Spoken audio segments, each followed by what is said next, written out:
バイト先にいた。そこには他人がいて、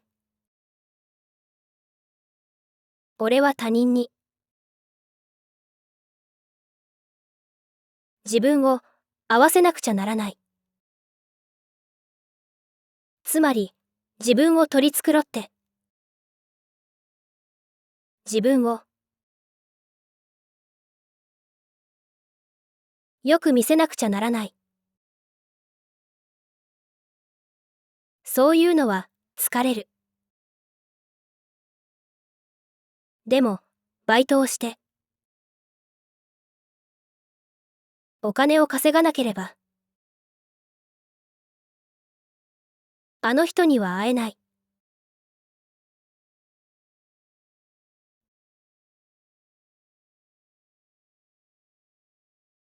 バイトを始めて、もう3ヶ月が経っていた。入ったばかりの頃は、不安で自信もなかった。知らない人ばかりだったし、知らないことばかりだった。今は、どうだろう。少しは、慣れたかも。バイト先に到着すると、まず、誰かに会う。そして、おはようございます。そう挨拶をする。時間は15時過ぎだが、それでも、おはようございますと、言うことになっている。その後、仕事着に着替えて、勤務時間開始の16時少し前に調理場に行く。まず冷蔵庫と冷凍庫を確認して、減っている食材を倉庫から運んできて補充する。ここに来たばかりの頃、俺には何もわからなかった。でも、今は少し違う。そのことが俺を安心させた。どんな食材があって、どこに何を置けばいいのか、わかっている。その食材がどんなメニューの材料で、どう調理するのか、だいたいわかる。やがて、店が開店して、客がだんだん増えてきて、いつものように、店は忙しくなるだろう。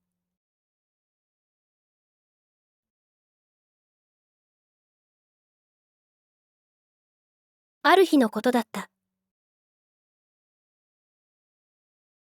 バイト先の店長が急にいなくなった。バイト先に行くと、知らない男がいて、俺に言った。店長の川上、しばらく来られないから。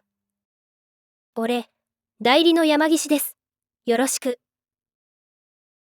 日常の急な変化。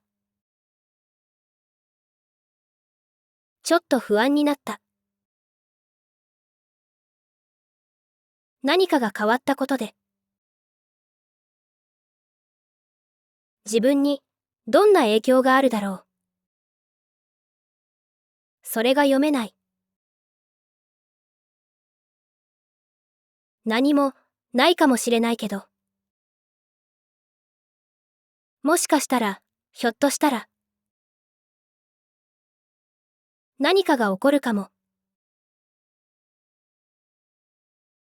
代理の山岸って人は、店長の川上さんとは少し違う。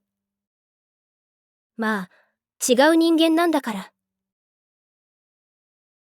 当たり前だけど。山岸代理という人は、結構、細かい人だった。この居酒屋には、バイト用のマニュアルがある。全国チェーン店だから。そういうものは、しっかりと作っている。お客の前に出る時の服装はどうとか、対応はどうとか、言葉遣いがどうとか、厨房での服装はどうとか、食材の扱い方や、調理の手順がどうとか、結構、いろんなことが、細かく取り決められている。山岸代理という人は、バイトがやっていることが、マニュアル通りじゃないと、いちいち、ケチをつける人だった。服装が乱れているとか、調理の手順が違うとか、調理時間が長いとか、短いとか、荒探しをしているんじゃないかと、思うこともある。ところで、店長の川上さんに、何があったのか、俺は知らなかった。急に来れなくなったって言うけど、何があったんだろう。うつ病になったとか、病気や怪我で、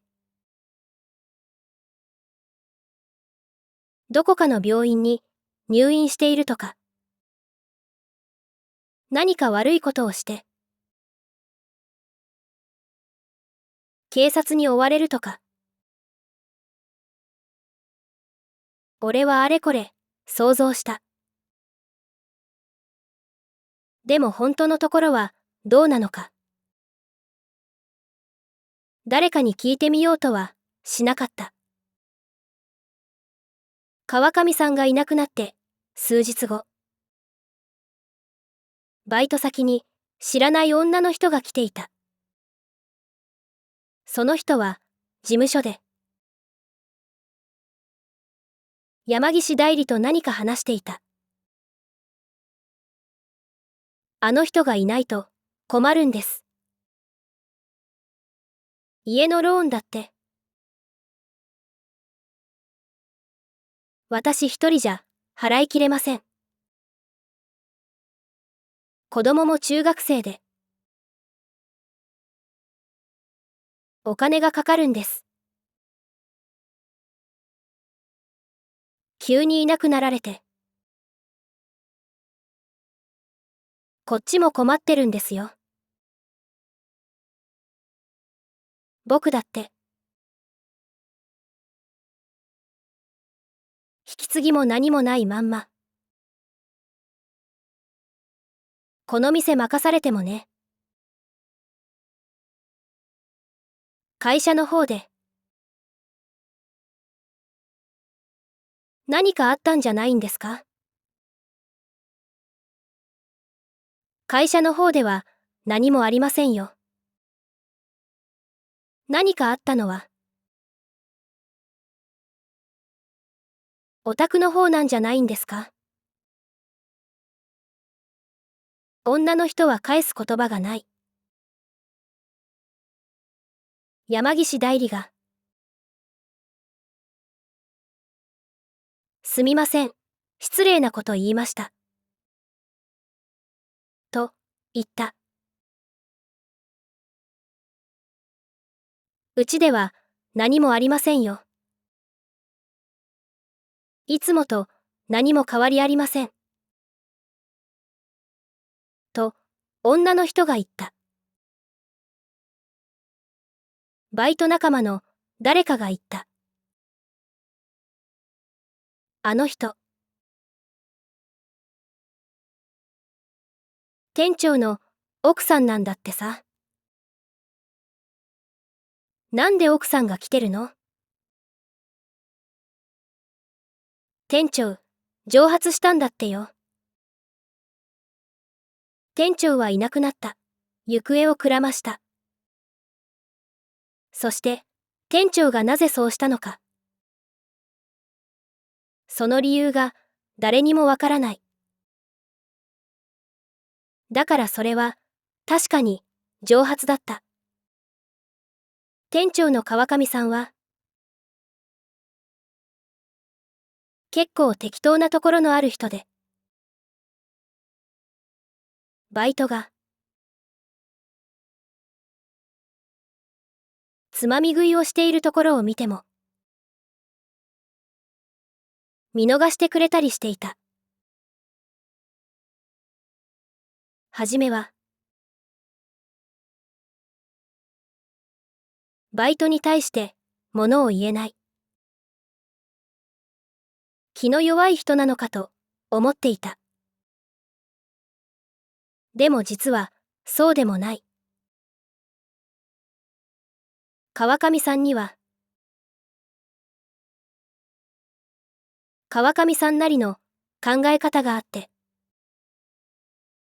会社の方針だろうが、世間の常識だろうが、場合によっては法律にだって、平気で逆らうようなところがあった。自分を信じている人間。俺には、そんな風に見えた。日常の変化。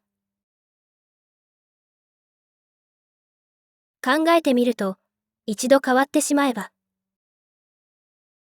元の日常は、もう戻らない。ありがたみってもんに。後になって気がついても、もう遅い。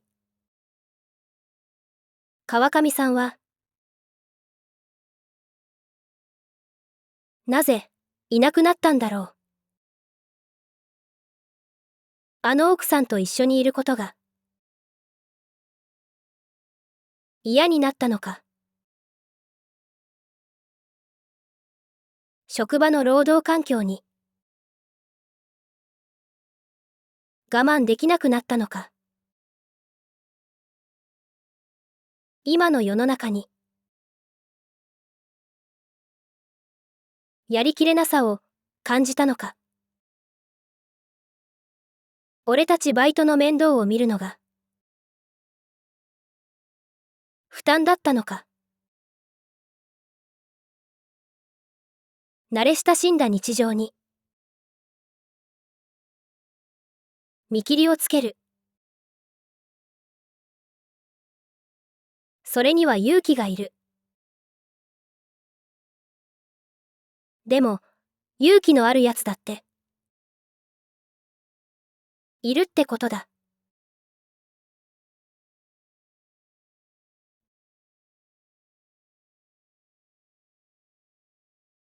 大学の講義が終わって、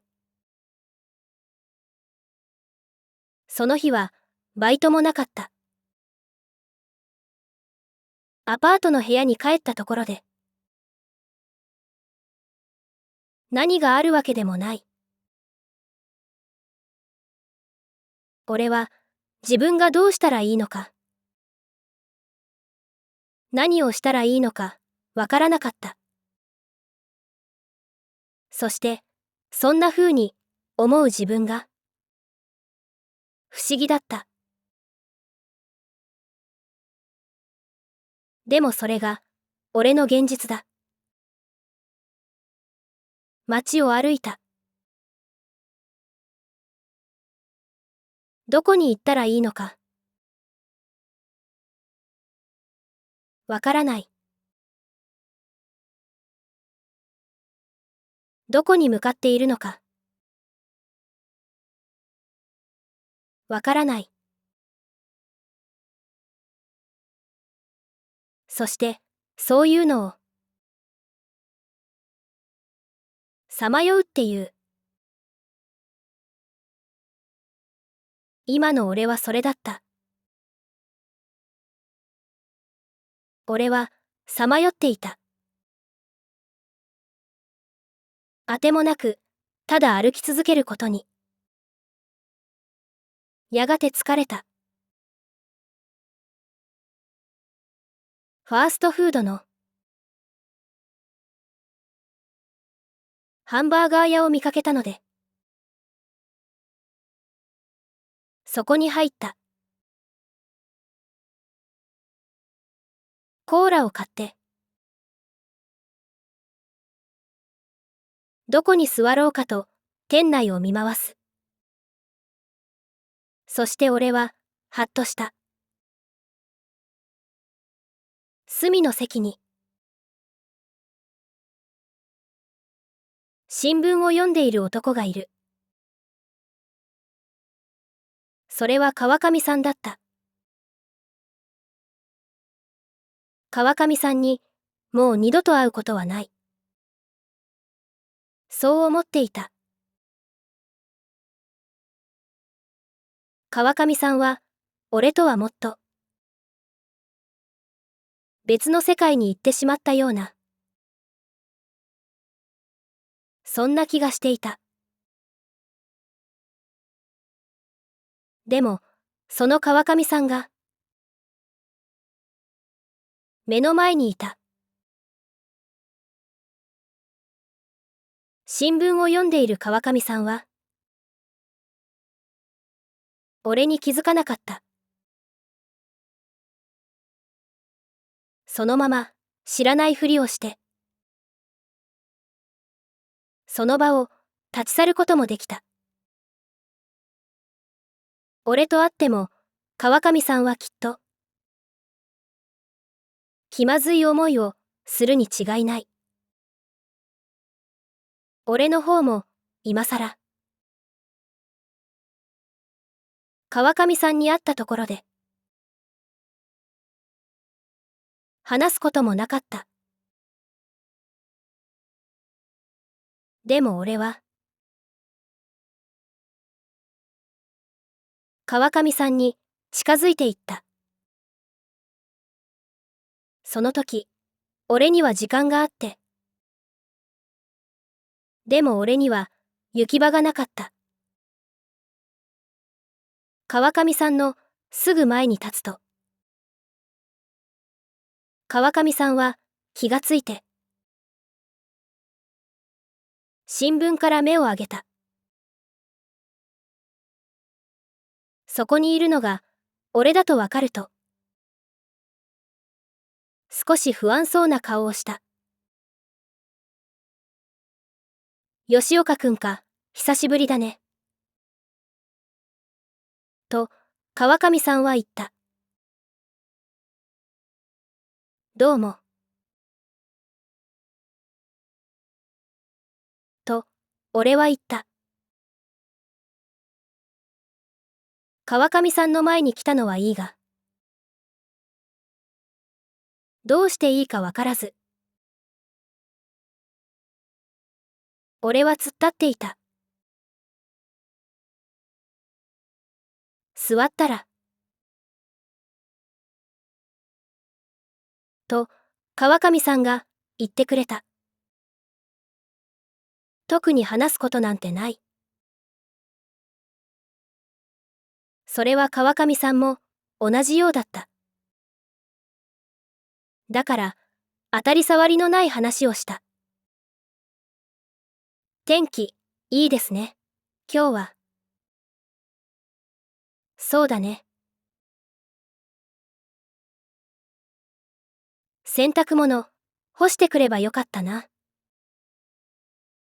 洗濯物、ちゃんと干すんだ。ええ、たまにね。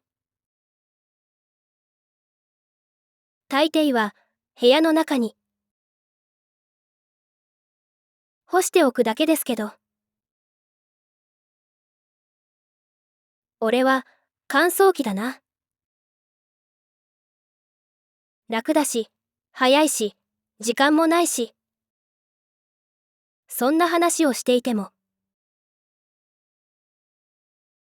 仕方がなかった。川上さんは、突然いなくなった。そして俺は、なぜ、川上さんが、いなくなったのか。知りたかった。川上さんは、そのことを分かっていた。川上さんは言った。世間の目ってあるだろ。世間の目っていうのはさ、いろんなことを要求する。例えば、非常識ではない。人間であることを要求する。周囲に迷惑をかけない。人間であることを要求する。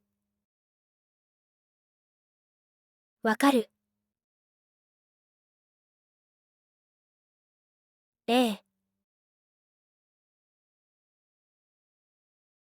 と、俺は答えた。でも、非常識かどうかとか、他人に迷惑をかけるかどうかとか、言ったって、自分自身を信頼できるのか。自分でもわからないやつだっている。例えば、人間っていうのは、何をやってもうまくいかないとき、何かに八つ当たりしたくなる。こんな世界が滅んでしまえばいいとか、そんなことを考えることだってある。そんなやつは結構いて、表には出さないけれど、頭の中は結構危険だったりする。つまり人によっては、世間の目の要求ってもんに、結構な負担を感じている。そして、人の目ってものが、理不尽に思えることも、何かを理不尽だと感じたとき、人間はその何かに逆らいたいと思う。そんなものには、文句を言ってやりたいし、そんなものは無視してやりたい。でも本当に逆らうと、周囲の人間に不審に思われる。信用を失うっていうのは辛いもんだ。信用のない人間は、誰も助けてくれない。仕事がなくて困っていても、誰も助けてくれない。お金に困っても、誰も助けてくれない。例えば本人が、まるで気づいていなくても。人一人が生きていれば、誰かの助けってものが、必ずどこかにあるもんだ。そして、それを断たれたら、人間は生きていけない。だから我慢する。俺は我慢していたよ。これから先もずっと我慢していけると思っていた。家族もいたし、そうしなければいけないと思っていた。でも結局、俺はそんな人間じゃなかったんだ。自分のことは自分で分かっているつもりでいた。でも俺には何も分かっちゃいなかった。それで見ての通り、俺は逃げ出した。無責任、そう言いたいかい？いいえ。言ってもいいよ。奥さんが訪ねてきましたよ。金は送ってるんだ。できる範囲でね。責任なんて、とても取れるもんじゃない。でも、努力はしないとな。再生リスト8に続きます。